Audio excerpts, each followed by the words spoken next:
महामानव विश्वरत्न भारतरत्न डॉक्टर बाबासाहेब आंबेडकर यांना त्रिवार अभिवादन करतो. 6 डिसेंबर महापरिनिर्वाण दिनाच्या निमित्तानं या महामानवाला अभिवादन करताना ही leaded the nation towards greatness असंच म्हणावं लागेल. आणि म्हणूनच या प्रार्थना सत्राला, मेडिटेशन सत्राला सर्व आमचे कर्मचारीवृंद, बाह्यस्रोत कर्मचारी आणि विद्यार्थी मित्र मोठ्या संख्येने उपस्थित होते. अभिवादन झालं. एक संदेश या युवा मित्रांपर्यंत आम्ही पोहोचवला आणि या भारतरत्न विश्वरत्न महामानवाला अभिवादनसुद्धा केलं. आता गरज आहे ती बाबासाहेबांच्या विचारांना, त्यांच्या वाणीला, त्यांच्या व्यवहाराला आणि त्यांच्या ज्ञानाला साजेसं असं कार्य करण्याची, त्या दृष्टीने आपलं ज्ञानार्जन करण्याची, शिक्षण घेण्याची आणि करिअर घडविण्याची. कारण वसतिगृहामध्ये आल्यानंतर आपल्याला ह्या संधीचं सोनं करण्याची एक सुवर्ण संधीच मिळालेली असते. म्हणजे बाबासाहेबांना खऱ्या अर्थानं आपण अभिवादन करूया, हा उद्देश डोळ्यासमोर ठेवून आपण चाललं पाहिजे. आणि आत्मीयत आहे हे आपण दिसते. त्यामुळे आपली जर कोणी काळजी घेत आहे, मला असं वाटतं त्याचा काही भाग आपण सुद्धा स्वतःच्या जीवनात उतरवला पाहिजे. पुढले 3 ते 4-5 मिनिटं आपण थोडंसं ध्यानस्थ बसूया. अभिवादनाची या कार्यक्रमाची गरिमा आपण सांभाळणं अत्यंत आवश्यक आहे. पुनश्च एकदा विश्वरत्न महामानव डॉक्टर बाबासाहेब आंबेडकर यांना शतशत नमन. श्रीकृष्ण पहाले त्यांनी शब्दांकन आणि निवेदन करून एक काल रात्री कार्यक्रमाला एक व्हिडिओ पाठवला. समाज कल्याणचे कर्मचारी आणि चांगले निवेदन करतात. बाबासाहेबांचे, शिवाजी महाराजांच्या वेगवेगळ्या कार्यक्रमांना ते संशोधनासाठी बोलतात. त्यांनी बाबासाहेबांना एक पत्र लिहिलं. त्या पत्राच्या माध्यमातून त्यांनी आपल्याला संदेश दिलेला आहे आणि बाबासाहेबांना अभिवादन केलं. मी माझं भाषण किंवा माझं मनोगत त्या नेहमी बोलून राहतो. आपण ते ऐकू आणि त्यानंतर 5 ते 7 मिनिटाचं ध्यान करू आणि मग आपण पुढील उद्देश काय होणार. तर त्यासाठी मला मी सगळ्यांनी विनंती करेन की सगळ्यांनी बसून घ्यायचं. या दिवसाच्या स्मरणात आमचे अंतःकरण कृतज्ञतेने ओढवून आले आहे. तुम्ही देहाने दूर गेला असाल, परंतु विचाराने, तत्वज्ञानाने आणि संघर्षाच्या तेजोमय प्रेरणेने तुम्ही प्रत्येक भारतीयांच्या हृदयात आजही जिवंत आहात. माणूस जन्माने नव्हे तर कर्माने मोठा ठरतो, हा विचार तुम्ही धैर्याने, संघर्षाने व आपल्या प्रत्येक कृतीने सिद्ध केला.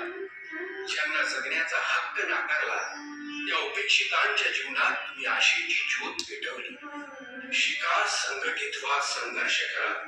तुम्ही दिलेला हा मूलमंत्र आजही कोट्यावधी लोकांना मार्ग दाखवतो आहे. कारण शिक्षण हीच खरी क्रांती आहे, संघटन हीच खरी शक्ती आहे आणि संघर्ष हीच न्यायाची वाट आहे. बाबासाहेब, तुम्ही फक्त प्रश्न उपस्थित केले नाही, तर तुम्ही उपाय दिले. तुम्ही केवळ अन्याय दाखवला नाही, तर तुम्ही न्याय निर्माण केला. आणि त्या न्यायाचा सर्वात मोठा पाया म्हणजे भारतीय संविधान. भारताचा प्रत्येक नागरिक, कोणत्याही धर्माचा असो, जातीचा असो, भाषेचा असो की लिंगाचा असो, त्याची अधिकार, त्याचे स्वातंत्र्य, त्याची प्रतिष्ठा सुरक्षित राहावी म्हणून तुम्ही संविधानाची रचना केली. बाबासाहेब, जग बदलले, तंत्रज्ञान वाढले, शहरं उभी राहिली, पण विचारधारा अजूनही संघर्षातच आहे.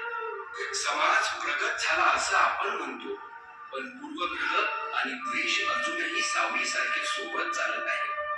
त्यामुळे भेदभाव आणि अन्याय हा अजूनही संपलेला नाही. अशा काळात तुमची आठवण आल्याशिवाय आमचा एकही दिवस जात नाही. कारण तुम्ही समतेचे स्वप्न पाहिले आणि माणुसकीचा धर्म शिकवला. तरीही या तुमच्या विचारांचा आज समाजात सर्वाधिक अभाव जाणवतो. कारण आजही देशातील कितीतरी लोक आपल्या हक्कासाठी शिक्षणासाठी संघर्ष करतो आहे, तर कोणी जात धर्म भेदाच्या ओझ्याखाली चिरडले जात आहे. आणि त्याच वेळी काही हात मात्र भारतीय संविधानाची कदर न करता कधी उघडपणे तर कधी गुप्तपणे त्यावर वार करत आहेत. तेव्हा मनाला फार वेदना होतात. तेव्हा अशा परिस्थितीत आमच्या मनात एकच प्रश्न पेटून उठतो की आज बाबासाहेब असते तर, आणि लगेच उत्तर मिळते की आजही आहे. संविधानाच्या प्रत्येक पानात, समतेसाठी उभ्या राहणाऱ्या प्रत्येक संघात, शिक्षणासाठी झटणाऱ्या प्रत्येक मुलात आणि सत्यासाठी लढणाऱ्या प्रत्येक माणसात बाबासाहेब, तुम्ही लढा दिला तो मानवतेसाठी, जातीभेदाच्या भिंती तोडण्यासाठी, आणि म्हणूनच तुम्ही घडवला समतायुक्त समाज. समाज तुटावा यासाठी असंख्य प्रयत्न झाले, पण तुम्ही तेवढ्याच सामर्थ्याने बंधुत्वाची वीट भक्कमपणे बांधून ठेवली. दडपशाहीने लाखो माणसांना अंधारात ढकलले होते, आणि तुम्ही त्या अंधारात शिक्षण हा सूर्य उगवता ठेवला. म्हणूनच तुमचे वेगळेपण हे केवळ कार्यात नाही, तर ते तुमच्या दृष्टिकोनात होते. बाबासाहेब, आज 6 डिसेंबर या महापरिनिर्वाण दिनी तुम्हाला स्मरताना डोळ्यात अश्रू आहे, पण काळजात स्वाभिमानही आहे. तुमचे ऋण शब्दांच्या पलीकडे आहे. त्यासाठी आम्ही अपुरे आहोत, पण नक्कीच प्रयत्नशील राहू, कारण तुम्ही दिलेलं तत्वज्ञान हे अमर आहे. बाबासाहेबांच्या आणि या सृष्टीच्या कृपेने आपल्या सर्वांना सुख समाधान आनंद लाभो. आणि आज या महापरिनिर्वाण दिनाच्या निमित्तानं बाबासाहेबांचे विचार, व्यवहार आणि त्यांनी दिलेली शिकवण आपण फॉलो करू, त्याचं अनुपालन करू, हीच एक सदिच्छा आपण इथे व्यक्त करूया. आणि त्रिवार बाबासाहेबांना नमन करून त्यांना शतशत वंदन प्रणाम करूया. त्यांनी दोन्ही हात रब करायचे आपल्या डोळ्यावरून डोळ्यात